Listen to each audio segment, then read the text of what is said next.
Alhamdulillah, wassalatu wassalamu ala rasulillah Muhammad ibn Abdillah wa ala alihi wa sahbihi wa man walah. Subhanaka la ilma lana illa ma 'allamtana innaka antal alimul hakim. Rabbi shrah li sadri wa yassir li amri wahlul 'uqdatan min lisani yafqahu qawli, amma ba'du. Alhamdulillah, sama-sama kita sayangi, kita muliakan Teh Haji Nur Karyati. Kita doakan mudah-mudahan selalu berada dalam rahmat ridha Allah Subhanahu wa taala. Beliau beserta seluruh keluarganya dipanjangkan umurnya, disehatkan badannya, dimudahkan urusannya, kabulkan hajatnya, diberkahi kehidupannya, dibahagiakan hatinya, dimuliakan hidup dunia akhiratnya. Segenap ustadzah, segenap syaraif, segenap pimpinan-pimpinan pondok pesantren, pimpinan-pimpinan majelis ta'lim, dan juga tentu saja semua yang hadir, baik ibu-ibu, kakak-kakak, adik-adik, anak-anak, nenek-nenek. Semoga semuanya dirahmati Allah Subhanahu wa taala, disyafaati Rasulullah sallallahu alaihi wasallam insyaallah.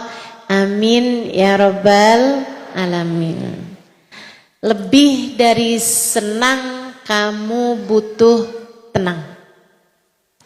Kita nih kadang-kadang enggak jelas apa yang kita sebenarnya inginkan. Karenanya perlu diambil pelajaran, perlu diingat bahwasanya lebih daripada kesenangan, kita lebih perlu sama ketenangan. Ya. Karena seperti yang tadi saya sampaikan, kita kadang-kadang nggak tahu tuh apa yang kita perlukan. Kita tahu apa yang kita inginkan, tapi sebenarnya belum tentu kepengenan kita itu kita perlukan. Kan begitu? Pengen sama perlu tuh beda, Bu. Pengen sama perlu itu beda. Kamu belum tentu pengen sholat, tapi kamu perlu sholat. Tapi kalau urusan makan, kamu pengen makan apa enggak? Perlu makan apa enggak? Kalau urusan makan kita pengen dan perlu. Tapi kalau urusan sholat belum tentu kita pengen, tapi yang pasti kita perlu. Puasa belum tentu pengen, tapi yang pasti perlu puasa. Doa belum tentu pengen, tapi yang pasti kita perlu doa. Sama kayak hadir majelis ini nih. Ada sebagian yang memang pengen hadir, ada yang juga dia tahu bahwa dia perlu hadir. Ada juga yang dia nggak kepengen hadir, tapi dia tahu dia perlu hadir. Karena dimaksain buat hadir. Kan begitu? Ada juga yang dia ngerasa pengen hadir, walaupun dia tahu sebenarnya dia nggak perlu-perlu amat buat hadir. Ada yang begitu? Enggak, perlu juga ya. Jadi ibu-ibu kalau hadir majelis ini pengen apa perlu? Pengen dan perlu. Baiklah kalau begitu. Teman-teman sekalian saya muliakan, kayak misalnya baca Quran. Kamu pengen atau kamu perlu? Perlu. seringnya hawa nafsu kita masih belum pengen baca Quran. Beda sama para hamba-hamba tercinta di sisi Allah. Mereka itu orang-orang yang kepada ibadah mereka pengen, selain daripada mereka juga perlu. Kalau kita nih rata-ratanya belum pengen, akan tetapi kita perlu. Makanya judulnya hari ini, lebih dari senang kamu butuh tenang. Nafsu kita nyarinya seneng, padahal sebenarnya kita tuh nggak cuma perlu seneng, bahkan seneng tuh nggak seberapa kamu perlukan. Yang lebih kamu perlukan adalah tenang. Apa sih seneng? Apa sih tenang? Yuk kita cari tahu. Teman-teman sekalian, nih ya, manusia itu terdiri dari dua bagian. Ada zahirnya nih, badan kita. Ada batinnya, ruh kita. Atau boleh dibilang hati kita. Manusia ini kan badan sama hati, Bu. Betul nggak? Kalau nggak punya badan namanya bukan manusia, tapi hantu. Nggak punya badan kayak begini nih namanya jin, gitu kan ya. Ini kan kalau badan nih kelihatan nih, kalau badan nih kelihatan nih. Tapi kan ibu-ibu nggak lihat kan jin yang hadir di sini. Lihat apa nggak lihat? Nggak lihat kan? Emang Ustazah lihat? Enggak juga. Sama aja, saya juga nggak lihat. Kalau kita nggak punya badan nih namanya bisa bukan manusia yang pasti, bisa jin, bisa malaikat. Ibu lihat nggak malaikat yang hadir di sini?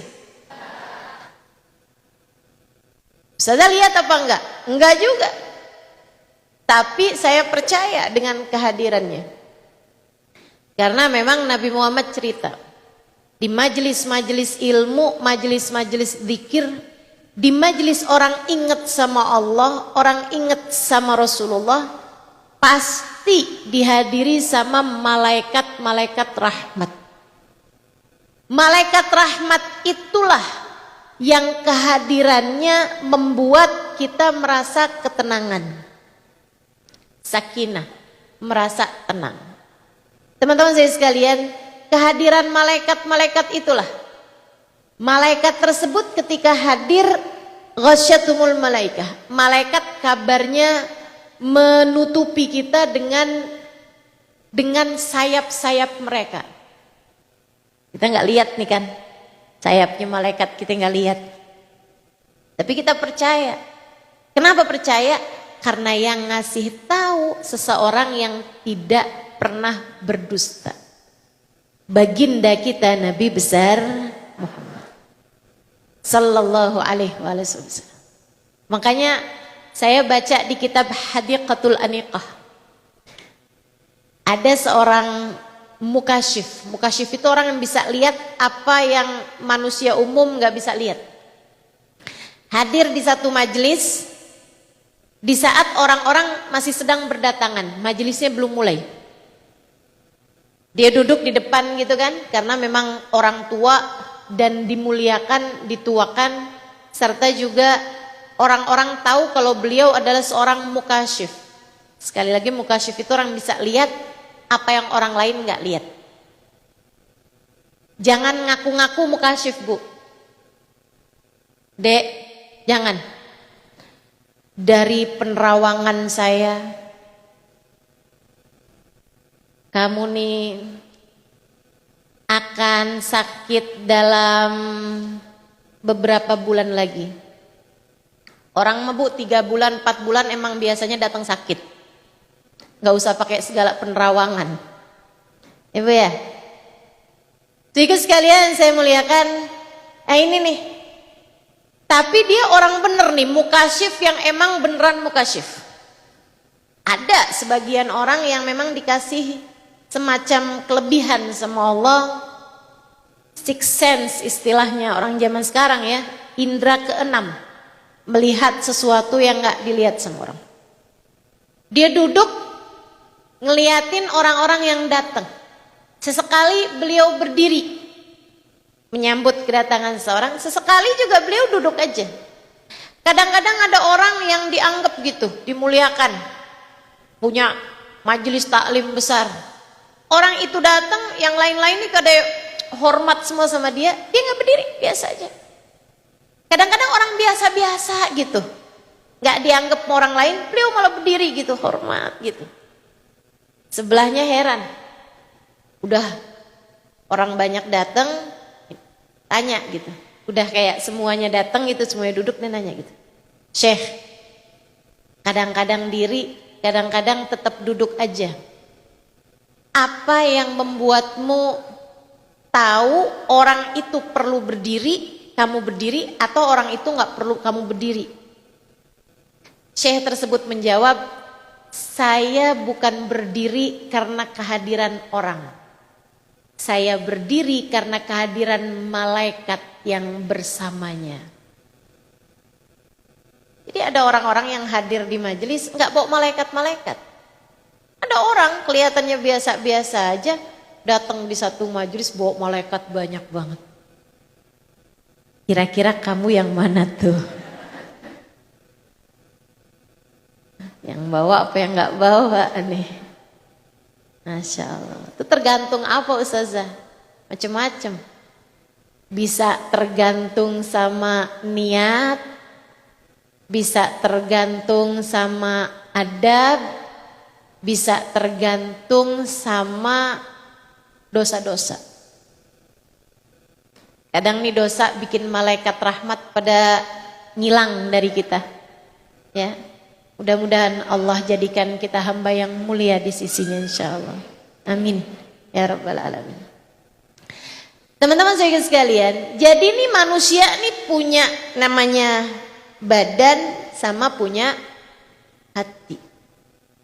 Badan kita ini teman-teman punya kesenangan-kesenangannya dan punya kebutuhan-kebutuhannya. Coba kita mulai dari mata. Kesenangannya mata, nonton, kan gitu ya. Ada nih adik-adik kalau nonton drakor maraton, tahan gitu. Baca Quran 2 lembar berasa lama bener. Nonton drakor dari jam 10 pagi sampai jam 10 malam dikerjain. Keluar-keluar pas pagi hari matanya udah gak bisa kebuka. Mata panda. Ada tuh yang modelannya kayak gitu. Di sini juga ada nih. Itu kamu nyari kesenangannya mata, bukan kebutuhannya mata. Jelas ya? Kebutuhannya mata apa? Matamu perlu membaca Al-Quran. Matamu perlu menangis karena rindu kepada Allah. Matamu perlu melihat yang hijau-hijau. Perlu tuh. Mata kita perlu untuk diademin pakai timun. Itu mata kamu perlu gitu. Maksudnya mata kita perlu dirawat, dijaga betul. Ada keperluan mata, ada kesenangan mata. Saudaraku sekalian yang saya muliakan, kalau mata kita terus dikasih kesenangannya tanpa diberikan keperluannya, mata kita satu waktu nanti bakalan rusak. Betul? Matanya dipakai buat nonton mulu. Matanya dipakai buat hal-hal yang dia pengenin terus. Lama-lama bisa rusak. Penglihatannya bisa berkurang. ketajamannya bisa berkurang. Begitu. Tapi mata kalau dijaga, diberikan keperluan-keperluannya, nih insya Allah bisa panjang umurnya mata kita ini. Salah satu dari yang diajarin kalau kita dengar adzan muadzin tuh bilang asyhadu anna Muhammadar Rasulullah. Nah, ini kita cium.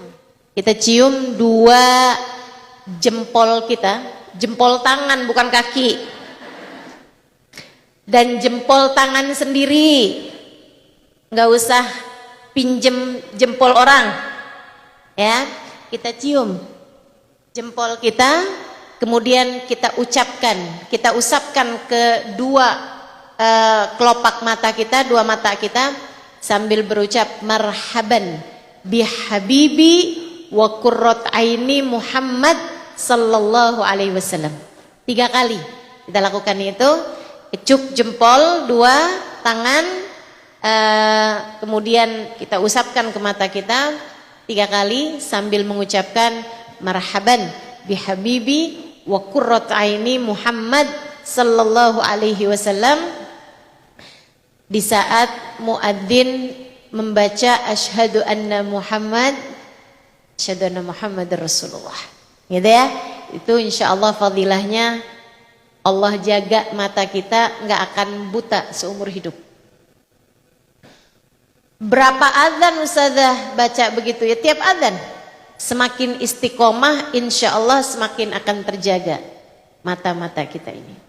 Dan bahkan orang yang bisa memberikan kebutuhannya mata secara batin, matanya akan terjaga sampai ke negeri akhirat. Sampai ke akhirat. Katanya baginda kita Nabi besar Muhammad, beliau mengatakan kullul uyun baqiyah yaumal qiyamah illa thalatha. Mata tuh semuanya bakal nangis di akhirat kecuali 3 mata. Semua mata di akhirat bakal nangis kecuali 3 mata. 3 mata yang mana nih yang gak bakalan nangis? Uyunun sahirat fisabilillah. Mata yang dipakai begadang dalam jalan taat. Baca Quran, ngantuk-ngantuk tetap dibaca. Ya. Oke ibu-ibu, terutama bulan Ramadan kemarin tuh. Walaupun ngantuk baca Quran terus aja, Bu. Ibu pernah ngerasain nggak baca Quran sampai ketidur-tiduran?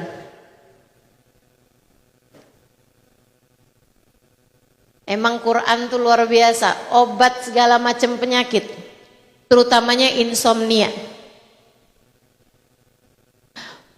Nonton TV seger, giliran baca Quran baru selembar bawaan udah ngantuk benar. Masya Allah. Ketenangan Allah berikan. Uyun sahirat fisabilillah.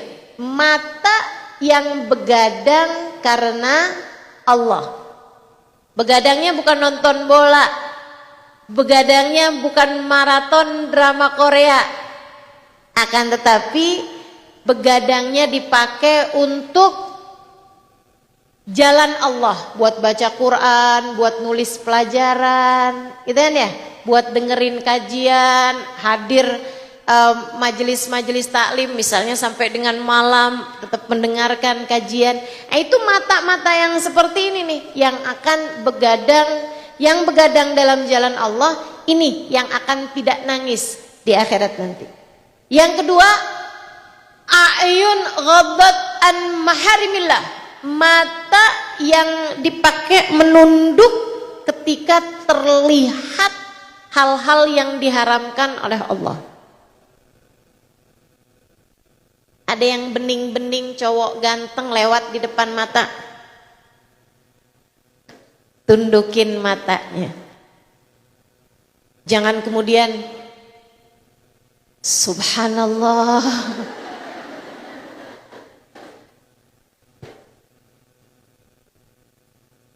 Katanya pandangan pertama lak wa tsaniyah alaik. Pandangan pertama kamu nggak apa-apa, pandangan keduanya baru jadi dosa gitu. Ya udah kalau gitu pandangan pertama aja, nggak ngedip-ngedip. Masya Allah. Itu ya, mata yang dipakai menunduk terhadap yang diharamkan oleh Allah, ini mata yang nggak akan nangis di akhirat nanti. Kemudian yang ketiganya adalah mata bakat min khasyatillah, yang menangis karena takut kepada Allah. Mata yang sering nangis, ingat dosa nangis, malu sama Allah nangis, terharu karena meski begitu banyak aib, dosa kita, Allah tetap saja memberikan anugerah-anugerah kepada kita. Dia menangis haru karena Allah, menangis karena rindu kepada Rasulullah, menangis karena terharu kepada baginda Nabi besar Muhammad sallallahu alaihi wasallam. Ini mata yang seperti ini teman-teman sekalian, yang gak akan nangis di hari akhirat. Maka ketiga hal ini adalah hal-hal yang diperlukan sama mata, walaupun bukan kesenangannya mata. Lebih dari senang, kamu butuh tenang. Mata yang mengerjakan ketiga hal ini akan jadi mata yang tenang, aman dari kerusakan mata di dunia, aman dari kerusakan mata di akhirat nanti, aman dari tangisan-tangisan penyesalan baik dunia maupun akhirat. Mata yang begadang di jalan Allah, mata yang menunduk terhadap apa yang diharamkan oleh Allah, atau mata yang berpaling dari dosa-dosa. Kemudian yang ketiganya, mata yang senantiasa menangis karena takut kepada Allah. Jadi sekalian, telinga juga begitu. Ada kesenangan telinga, ada kebutuhan telinga. Ini kayak ibu-ibu dengerin saya ini saat ini nih. Kamu pengen apa perlu? Pengen dan perlu. Kayak doain suara saya biar merdu. Jadinya biar enak didengerin ya.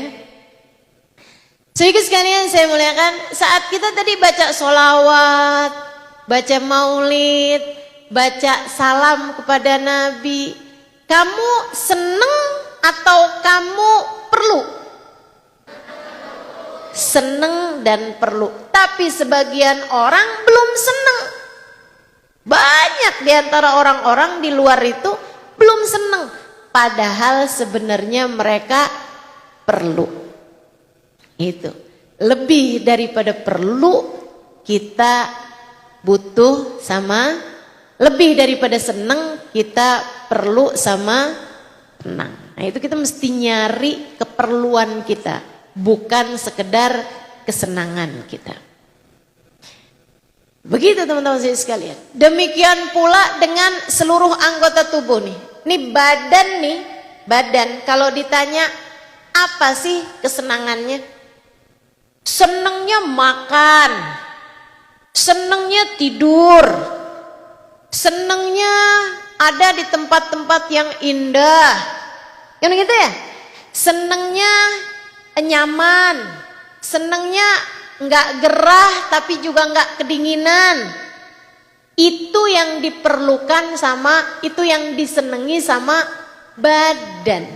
Tapi kalau saya ditanya apa keperluannya badan, teman-teman saya sekalian, badan perlu sehat. Betul? Kalau lagi sakit semuanya jadi nggak enak. Begitu badan kamu kena sakit, makan rasanya udah nggak enak lagi. Makanan yang biasanya kamu senang, begitu badan kamu sakit, udah nggak ada nafsu lagi sama makanan-makanan. Kenapa? Hilang keperluannya badan. kesenangan sudah tidak lagi berarti bagi. Nah sebenarnya badan tuh yang diperlukan adalah sehat. Demikian pula dengan tidur, teman-teman saya sekalian. Badan perlu tidur, akan tapi yang lebih diperlukan dari tidur adalah sehat. Makanya begitu badan kita sakit, tidur jadi susah. Betul begitu? Makanya orang sakit tuh banyak yang dikasih pil tidur. Biar kenapa? Karena badannya perlu istirahat. Badannya perlu sehat, sehatnya itu adalah dengan tidur. Nah sekarang kita bahas hati, teman-teman saya sekalian. Hati punya banyak kesenangan.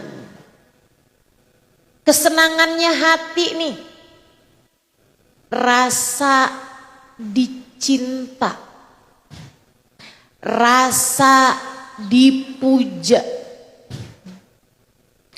rasa digilai sama seseorang, gitu kan? Bu, istri itu seneng banget dah kalau suaminya tergila-gila padanya.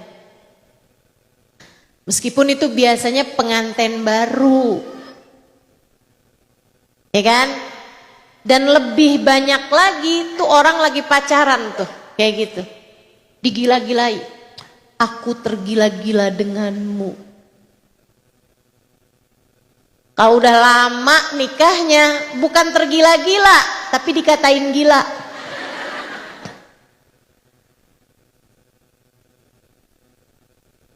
A, bagi duit dong A. Gak usah banyak-banyak A, 5 juta aja. Gila kamu. Bukan lagi digilai tapi dikatain gila. Kesenangannya hati tuh dipuja. Gak ada perempuan lebih cantik daripada kamu. Wah,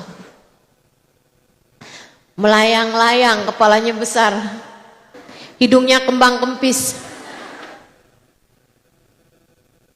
Seneng hati kita, teman-teman sekalian. Tapi apakah perlu? Nah ini beda. Hati kamu senang dipuja, hati kamu senang digilai seseorang, hati kamu senang dicinta. Akan tetapi apakah hati kamu perlu untuk mendapatkan semua rasa itu? Belum tentu. Belum tentu. Itu tuh Bu, istilah makanan gula. Istilah makanan kayak kalau sesuai porsinya aja sih nggak apa-apa. Akan tetapi kalau udah kecanduan gula, lama-lama sakit diabetes. Ini yang nyautnya kenceng banget kayaknya salah satu penderita nih. Dan pujian, sanjungan, digilai orang itu bisa jadi candu buat banyak orang, teman-teman. Sehingga ketika ia dihujat, ketika ia dikritik, ketika ia dibenci, dunia serasa kiamat baginya. Hatinya nggak tahan. Kayak semacam orang yang sudah kecanduan, kemudian terhalang dari candunya tersebut. Waduh, bisa sakau, bisa nagih. Dan di saat seperti itu ada banyak orang di atas muka bumi ini.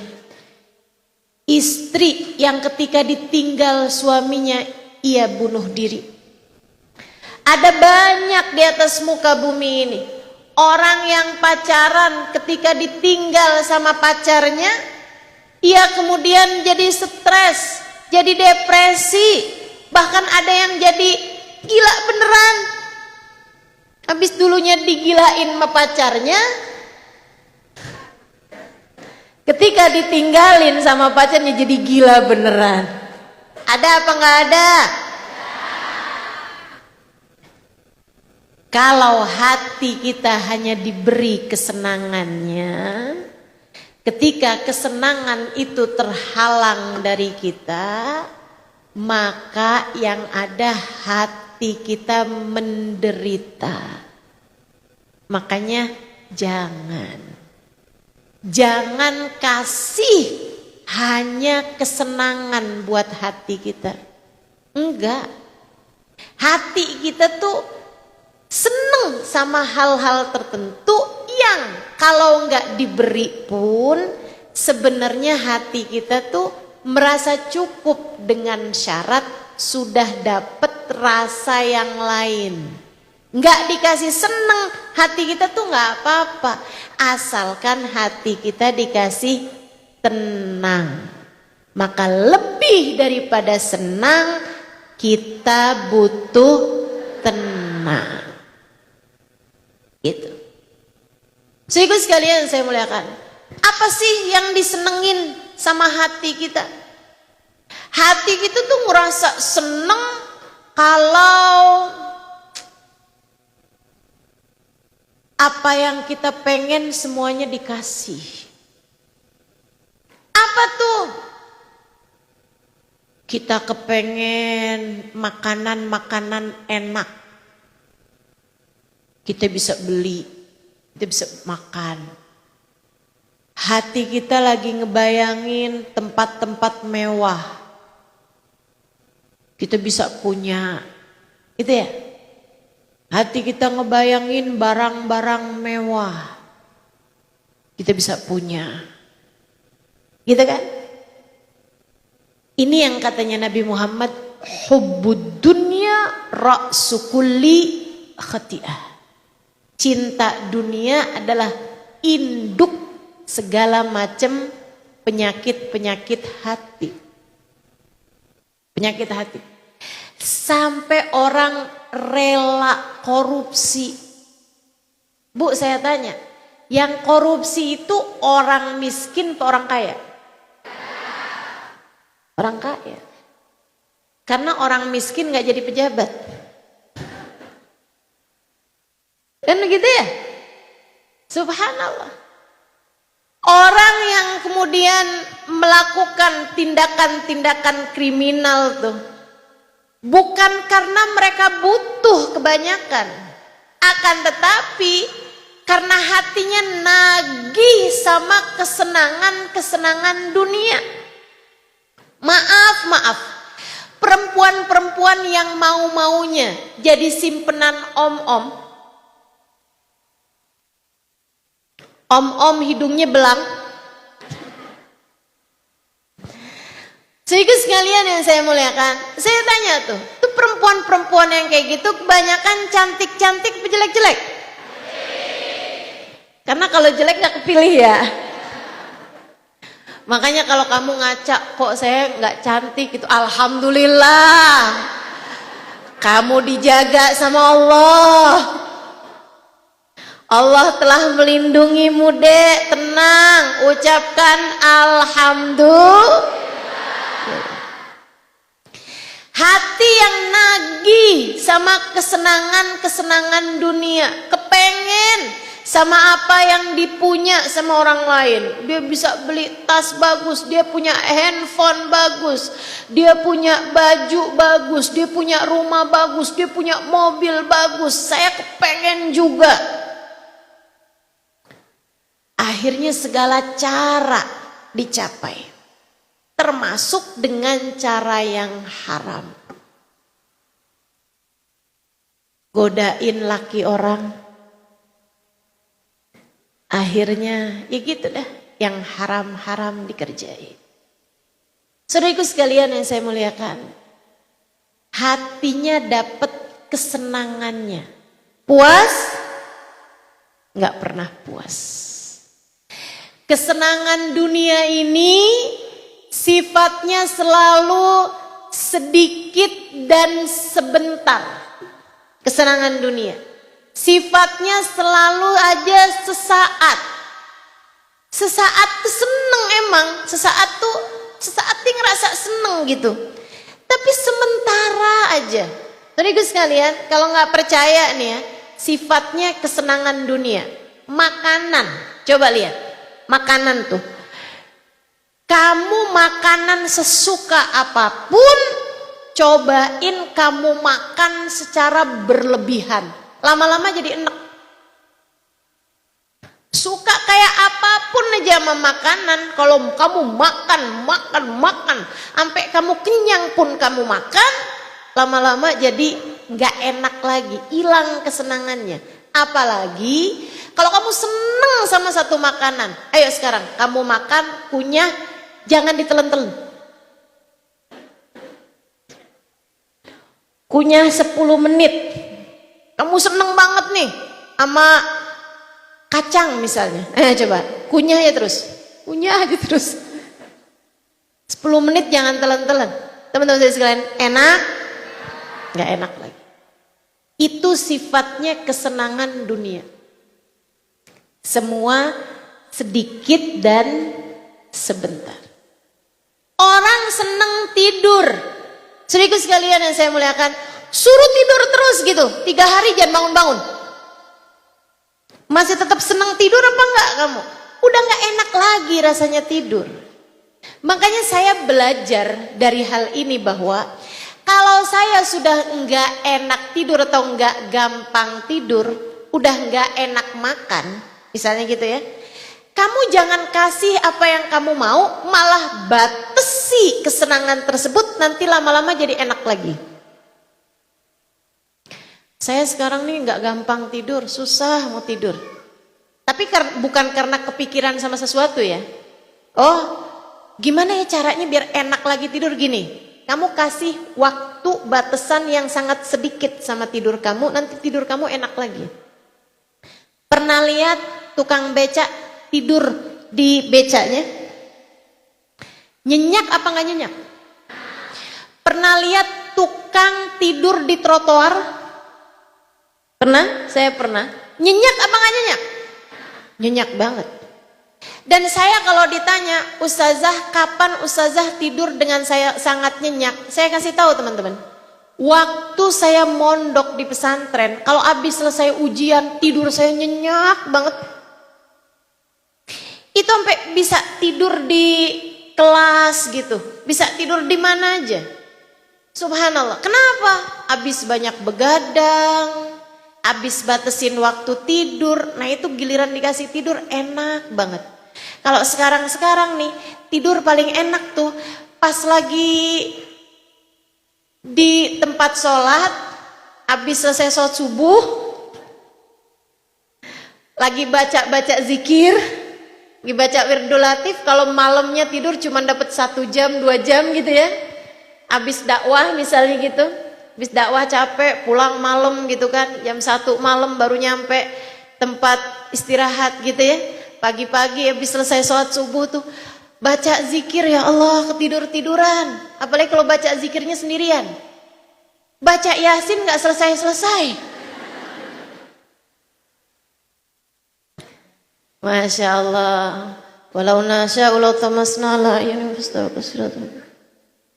Kebangun habis walau nasya'u la masaknahu malam, maka nanti udah sampai mana itu udah ngaco-ngaco bacanya. Masya Allah, nikmat bener tidur. Kenapa?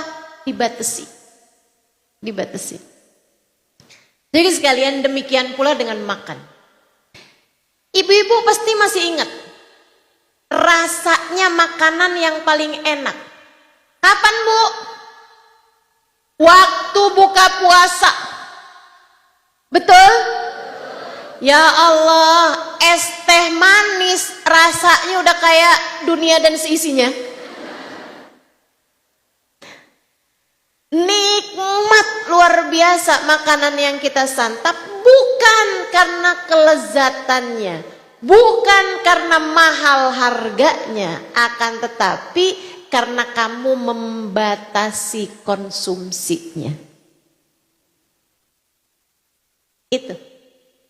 Akan tetapi nih kesenangannya hati kita nih, kalau diumbar udah jadi nggak enak lagi teman-teman, udah nggak jadi seneng lagi. Makanya maaf, orang-orang kaya tuh banyak yang mau nyari makanan aja sampai keluar kota, banyak banget. Saya tuh diceritain ada orang tertentu tuh yang kalau makan daging itu maunya cuman bagian tertentu aja, yang sampai setiap kali mau makan daging itu nyembelih satu kambing atau satu sapi cuman ngambil bagian tertentunya doang. Tuh orang-orang tuh kalau nggak dibatasi nih kesenangan-kesenangan dunia ini, kriterianya tambah naik, tambah naik, tambah naik. Kita nih kalau dulunya kamu hidup susah, misalnya nggak biasa makan ayam, giliran makan ayam, makan daging ayam, bukan makan sama ayam. Giliran makan daging ayam, rasanya enak banget. Tapi yang udah biasa makan ayam, makan daging ayam biasa-biasa aja. Karena kesenangan tuh terus meningkat, meningkat, meningkat, meningkat, nggak akan pernah puas, nggak akan pernah selesai. Nafsumu menciptakan kriteria-kriteria kesenangan. Pengen ini dikasih, misalnya gitu ya, pengen satu, dikasih satu, pengen dua, kasih dua, pengen tiga, terus seperti itu. Orang yang nggak punya kendaraan ngelihat orang naik sepeda gitu, enak tuh. Kalau saya punya sepeda nih saya nggak capek jalan. Punya sepeda, ya ampun capek ternyata genjotnya. Kalau saya punya sepeda motor enak tuh. Punya sepeda motor, kehujanan. Kalau saya punya mobil enak tuh. Punya mobil, terus aja tuh dari yang punyanya Avanza misalnya naik lagi jadi pengen punya Pajero misalnya gitu kan. Udah punya Pajero naik lagi pengen punya Alphard. Terus keinginan dunia tuh emang gak pernah selesai, teman-teman saudaraku sekalian. Kamu berpikir bahwa kalau saya sudah punya ini saya bakalan senang, saya bakalan tenang. Enggak, ternyata terus saja, terus menciptakan kriteria terus saja. Sampai kapan? Sampai datang ajal menjemput. Makanya bukan itu yang kamu perlukan saudaraku sekalian. Yang kamu perlukan bukan senang, akan tetapi tenang. Di mana letaknya ketenangan hati kita? Saya mau kasih tahu sama semua yang hadir di tempat ini, baik secara langsung maupun mendengarkan secara online. Ketenangan hatimu ada pada satu, taat pada perintah Allah Ta'ala.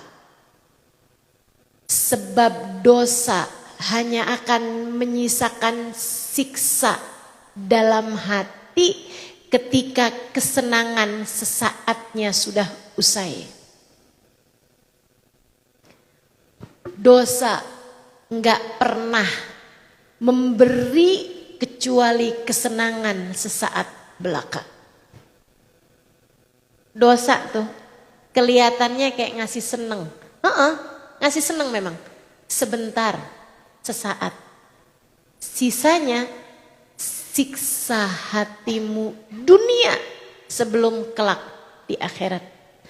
Nggak percaya, liatin adik-adik yang pada pacaran. Seneng apa nggak seneng? Seneng. Lama apa sebentar? Sebentar. Saudaraku sekalian yang saya muliakan, kalau lagi ketemu, senengnya banget. Sampai ada tuh orang pacaran di kuburan.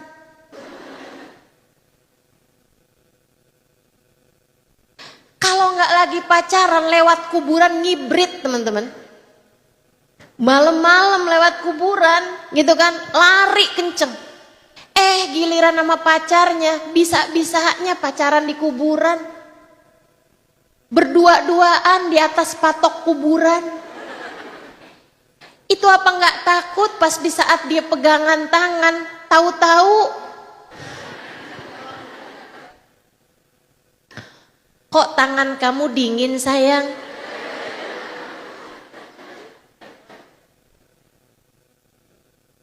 Enggak kok, orang saya lagi hangatkan tangan saya. Lah tangan siapa nih? Ternyata tangan yang lain yang dipegang. Apa nggak takut tuh? Saudaraku sekalian yang saya muliakan, senang sesaat. Tapi begitu udah nyampe ke rumah, gelisah. Kepikiran. Begitu dilihat, dia telepon pacarnya. Nggak jawab pacarnya 5 menit, pikirannya udah kemana-mana. Jangan-jangan. Ya Allah, ya. Antara seneng amat tersiksanya itu coba deh, adik-adik yang pada pacaran nih kayaknya ada nih di sini nih, masih ada nih. Coba kamu hitung-hitung deh, dalam 24 jam waktumu di saat kamu sedang pacaran tuh senengnya berapa menit, susah hatimu berapa menit. Ini masih lagi masa pacaran nih. Belum aja saat masa kamu ditinggalkan. Dia bilang, enggak ustazah, dia tidak akan meninggalkan saya. Sebab katanya dia tak mampu hidup tanpa saya. Pret.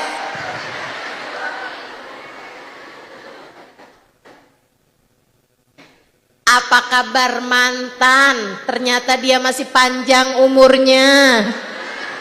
Padahal dia pernah bilang tak mampu hidup aku tanpamu. Di saat kamu kecewa, hatimu begitu tersiksa. Iya ya ustazah, kenapa orang kalau pacaran semuanya berakhir dengan putus? Saya kasih tahu deh, saya kasih tahu. Jangankan orang pacaran, orang nikah aja, kalau rasanya terlalu, cintanya terlalu, itu banyak yang kemudian berakhir dengan bercerai. Maaf, bukan, saya nggak lagi suruh kamu untuk yang sama suami kamu tuh nggak usah terlalu gitu. Meskipun memang itu ya, saya kasih tahu nih ya. Maksudnya jangan terlampau cintanya berlebihan karena semua rasa yang terlalu hanya akan berbalik sebaliknya dalam waktu cepat ataupun lambat. Semua.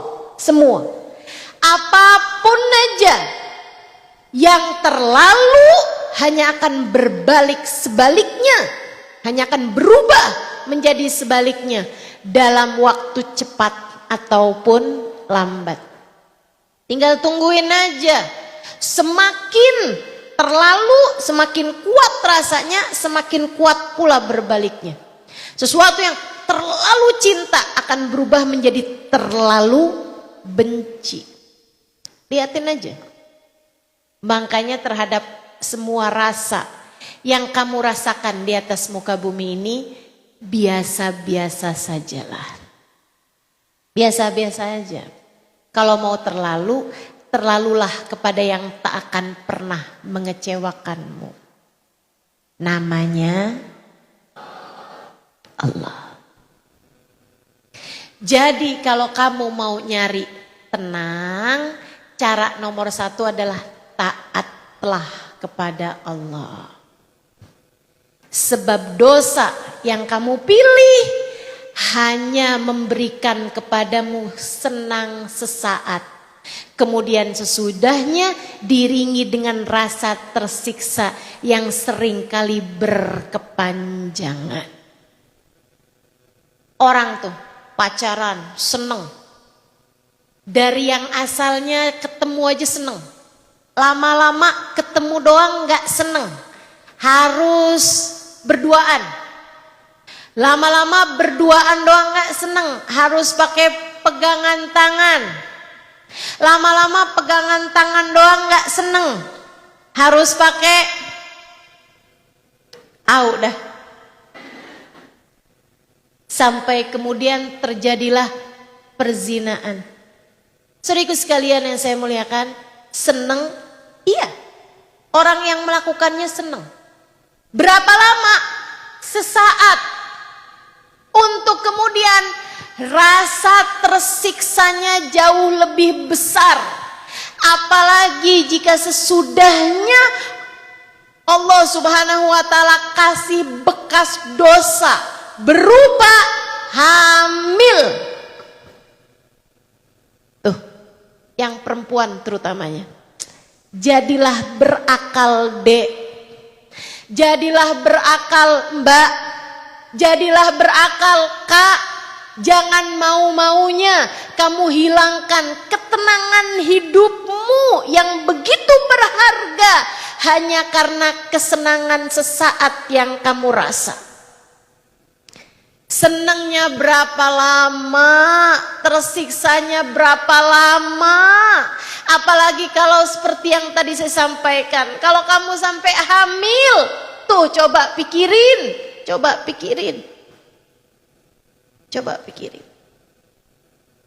Saudaraku sekalian saya muliakan, dan itu bukan cuma susah di dunia. Dan bukan cuma susah buat kamu aja. Susah orang tua kamu, susah saudara-saudara kamu, susah keluarga kamu, menanggung malu, dan susah anak kamu. Tahukah kamu kalau sampai anak tersebut dilahirkan, dia jadi anak yang gak bisa mahram sama bapak biologisnya. Dia gak punya hubungan sama bapak biologisnya. Misalnya nih ya, hamil di luar nikah, terus kawin sama laki-laki yang lain. Laki-laki yang lain ini teman-teman mahram sama si anak ini. Mahram bukan sebagai bapaknya, tapi sebagai suami ibunya. Sama kayak bapak tiri gitu. Mahram karena dia adalah suami ibunya, bukan karena dia bapaknya. Dalam artian kalau dia nikah nggak boleh diwalikan sama bapaknya yang ini. Walinya harus wali hakim. Dan kalau bapaknya ini meninggal dunia, dia nggak dapat harta warisan dari bapaknya ini. Dan sama bapak biologisnya, dia salaman aja batal wudunya. Nggak. Dan maaf, dia bahkan boleh nikah sama bapak biologisnya itu. Karena dianggap tidak ada hubungan apapun yang dianggap sah karena dia lahir tidak dalam pernikahan yang sah. Kesian kan? Kesian. Misalnya nih Ustazah, dia kawinnya sama si bapak biologisnya yang menghamili dia kemudian menikahi dia gitu. Si anak mahram gak sama bapaknya? Mahram sebagai suami ibunya, bukan mahram sebagai bapaknya. Dalam artian kalau salaman gak batal karena salaman sama suaminya ibu. Tapi kalau dia nikah gak boleh diwaliin sama bapaknya. Kenapa? Kan bapak biologisnya. Iya, akan tetapi tidak dalam pernikahan yang sah sehingga gak dianggap. Dan kalau bapaknya ini meninggal, dia nggak dapat warisan. Kalau dianya yang meninggal, dia kaya raya misalnya, si bapak ini juga nggak dapat warisan dari anaknya itu, karena dianggap bukan bapaknya. Kesian kan nasibnya, kesian nasibnya teman-teman. Jadi pikirin yang panjang deh, pikirin yang panjang. Jangan hanya karena kesenangan sesaat, hanya kesenangan beberapa menit menghancurkan hidupmu untuk waktu yang panjang, menghancurkan keluargamu untuk waktu yang panjang, menghancurkan kehidupan anakmu yang kamu hamil itu untuk waktu yang panjang, dan menghancurkan kehidupan akhiratmu. Guru saya Sayyidil Habib Umar bin Hafid mengatakan, orang tuh masuk surga semuanya dengan mengangkat kepala, membusungkan dada. Semua orang masuk surga bangga. Orang kalau bangga kan angkat kepala, busungin dada. Illa ashabuz zina. Kata Habib Umar, kecuali orang yang pernah zina waktu di dunia. Andai Allah ampunin dosanya, matinya husnul khotimah. Andai Allah Subhanahu wa taala udah jadikan dosa-dosanya udah selesai dengan dia di neraka gitu. Kemudian udah selesai nih dosanya nih, karena dia mati bawa iman, tetap jadi umat Nabi Muhammad dan juga jadi hamba Allah Subhanahu wa taala. Dia masuk ke dalam surga, teman-teman. Ashabuz zina, orang yang pernah zina waktu dia di dunia, menjadi satu-satunya orang, satu-satunya kelompok orang yang masuk surga dengan menundukkan kepala. Masuk surga aja malu gitu. Udah di surga aja malu. Bahkan sampai surga kamu masih menyandang malu. Bukankah gak ada yang pantas untuk kamu bela mati-matian? Sesuatu yang bahkan sampai di surga sekalipun kamu masih menyandang malu. Apa enaknya kesenangan-kesenangan yang bikin kamu sampai harus terus-terusan malu. Bahkan hingga sampai kamu masuk surga sekalipun. Itu kalau kamu masuk ke dalam surga. Gimana kalau sampai kamu tidak diizinkan Allah untuk masuk ke dalam surganya karena perbuatan zina yang telah kamu lakukan waktu di dunia? Jangan deh, jangan. Ingat terus pesan saya sampai kapanpun. Ustazah, sekarang ini lagi musim yang zina bukan adik-adik Ustazah. Atau bukan cuma adik-adik. Orang udah punya suami Ustazah.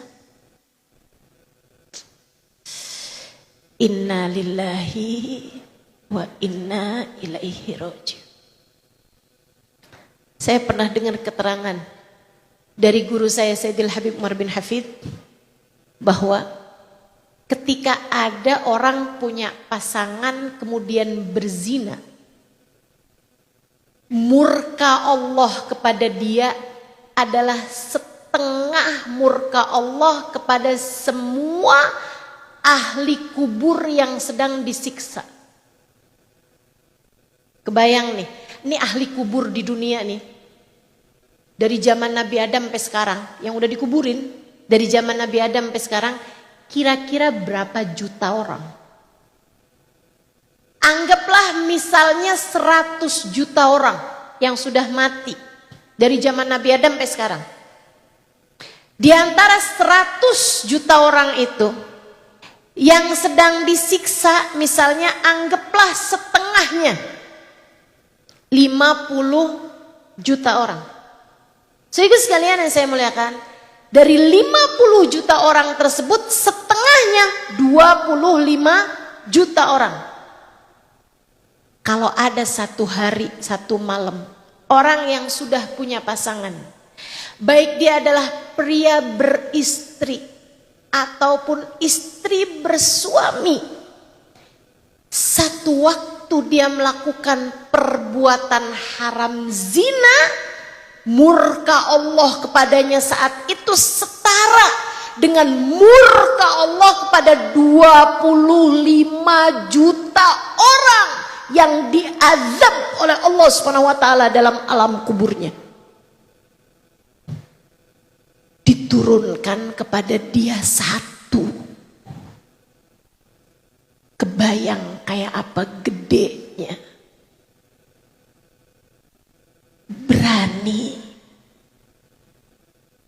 Berani. Saya bayanginnya aja udah bergidik, teman-teman. Kayak apa? Murka Allah tuh setitik debu aja.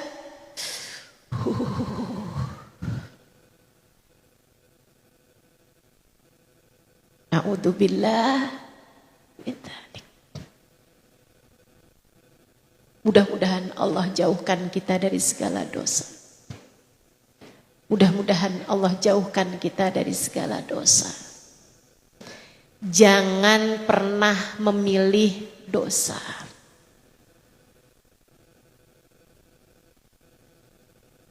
Dan Dek, Bu,